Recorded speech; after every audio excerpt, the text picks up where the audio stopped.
ইটকাঠের এই নগরীতে এক চিলতে জমি পেয়ে সেখানে নিজেদের পছন্দের মতো সবজি চাষ করা কিন্তু ভাগ্যের ব্যাপার। অবশ্যই আমি ভাগ্যের ব্যাপার এই কারণেই বলছি, কারণ এইটুকুন জমিটাও অনেকের বাসার সামনে থাকে না। আমরা এদিক দিয়ে খুব ব্লেসড যে আমরা নিজেরা আমাদের পছন্দের বাড়ি থেকে নিয়ে আসা কচু গাছ, ধনে পাতা, তারপরে পুঁই শাক গাছ, পিপল শাক, এগুলো নিজেরাই লাগিয়েছি। এখানে আমাদের বাড়িওয়ালা আঙ্কেল এবং দারোয়ান আঙ্কেল ওনারা নিজেরাও চাষ করে।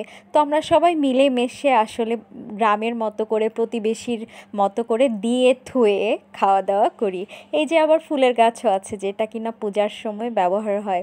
আর এই যে অনেকগুলো কচু শাক নিয়ে নিয়েছি, এগুলো সব দুধমান কচু।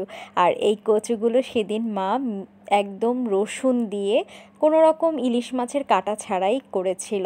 বিশ্বাস করেন, চুলায় দেওয়ার মাত্র জিনিসটা একদম গলে গেছে।